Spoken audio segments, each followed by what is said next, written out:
A Vijayaraghavan Wayanad ജില്ലാ സമ്മേളനത്തിലെ പ്രതിനിധി സമ്മേളനത്തിൽ പറഞ്ഞത് CPM നിലപാട് തന്നെയാണ്.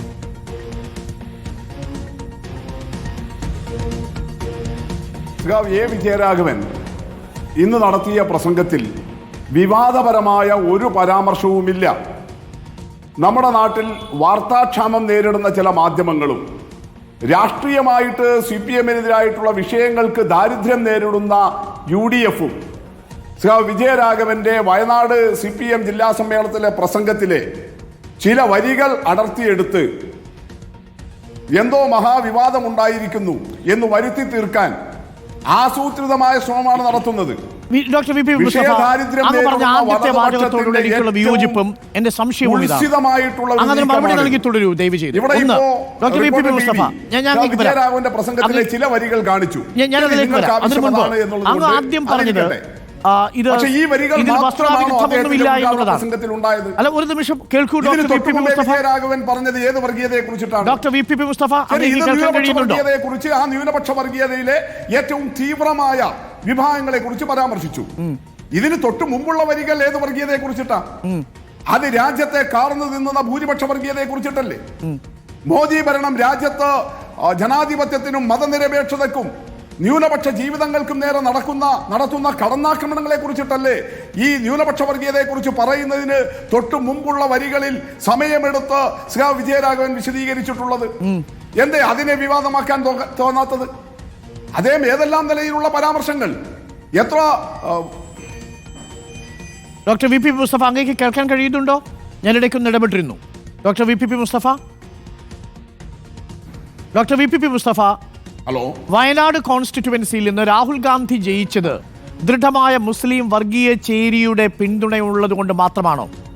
ആ ദൃഢമായ വർഗീയ ചേരി ഉള്ളതെന്ന് പറയുന്നത് SDP-യും ജമാഅത്തെയുമാണ് എന്നാണ് ഞാൻ മനസ്സിലാക്കുന്നത്.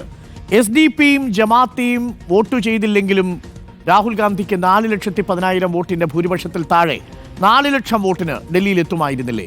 ഏത് കണക്കുകൾ വെച്ചാണ് വിജയരാഘവൻ അങ്ങനെ പറഞ്ഞൊപ്പിച്ചത്? അരുൺകുമാർ, അപ്പോൾ ഞാൻ ആദ്യം പറഞ്ഞ ഭാഗം അദ്ദേഹം നടത്തിയ വിശകലനത്തിൽ അത് സമഗ്രമായ ഒരു പ്രസംഗമാണ്. ഏതാണ്ട് 1 മണിക്കൂർ 1.5 മണിക്കൂർ നീണ്ടു നിൽക്കുന്ന നാനാവിധത്തിലുള്ള വിഷയങ്ങൾ അപഗ്രഥനം ചെയ്തുകൊണ്ടുള്ള ഒരു പ്രസംഗമാണ്. ആ പ്രസംഗത്തിൽ ഭൂരിപക്ഷ വർഗീയതയെക്കുറിച്ചും മോഡി ഭരണത്തിന്റെ നൃശംസതയെക്കുറിച്ചും നല്ലതുപോലെ തന്നെ രൂക്ഷമായ ഭാഷയിൽ അദ്ദേഹം വിമർശിച്ചിട്ടുണ്ട്. അതോടൊപ്പം ന്യൂനപക്ഷ വർഗീയത നമ്മുടെ നാട്ടിൽ ഉയർത്തുന്ന ഭീഷണിയെയും സൂചിപ്പിക്കുന്നു. അവിടെ വയനാട്ടിലെ വിജയം, വയനാട് കൂടിയാണല്ലോ സമ്മേളനം നടക്കുന്നത്, അതൊരു ഉദാഹരണമായിട്ട് അദ്ദേഹം എടുത്തു. രാഹുൽ ഗാന്ധി ജയിച്ചത് SDP-യുടെയും ജമാഅത്തിന്റെയും വോട്ട് വാങ്ങിയാണോ? അവരുടെ വോട്ടില്ലായിരുന്നെങ്കിൽ രാഹുൽ ഗാന്ധി വയനാട്ടിൽ ജയിക്കുമായിരുന്നില്ലേ?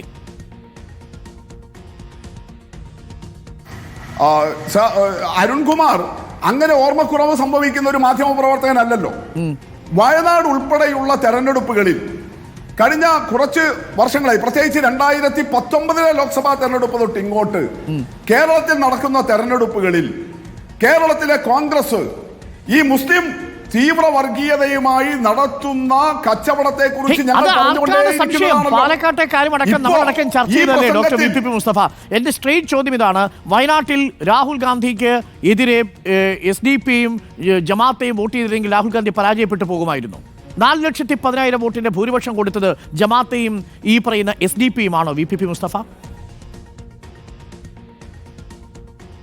ജമാഅത്തെ ഇസ്ലാമിയും SDP-യും വയനാട്ടിൽ UDF-നോടൊപ്പം ഉണ്ടായിട്ടില്ല എന്ന തോന്നൽ അരുൺകുമാറിനുണ്ടോ?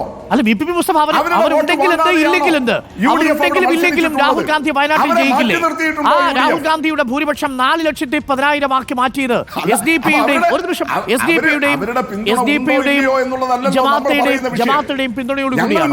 വിഷയം എന്താ? കേരളത്തിലെ കോൺഗ്രസ് എന്താണ് ഡോക്ടർ വി പി മുസ്തഫ? എന്റെ ചോദ്യം വളരെ ലളിതമാണ്. 4,10,000 വോട്ടിന്റെ ഭൂരിപക്ഷം വി പി മുസ്തഫ 4,10,000 വോട്ടിന്റെ ഭൂരിപക്ഷം രാഹുൽ ഗാന്ധിക്ക് കിട്ടിയത് SDP-യുടെയും ജമാഅത്തിന്റെയും പിന്തുണയോട് കൂടിയാണോ എന്നതാണ് എന്റെ ചോദ്യം. അഥവാ ഇവരുടെ പിന്തുണ ഇല്ലാതിരുന്നുവെങ്കിൽ രാഹുൽ ഗാന്ധി പരാജയപ്പെടുമായിരുന്നു. അങ്ങനെയല്ലേ എ വിജയരാഘവൻ പറഞ്ഞത്? ഡൽഹിയിൽ എത്തുമായിരുന്നോ എന്നാണ് ചോദിച്ചത്.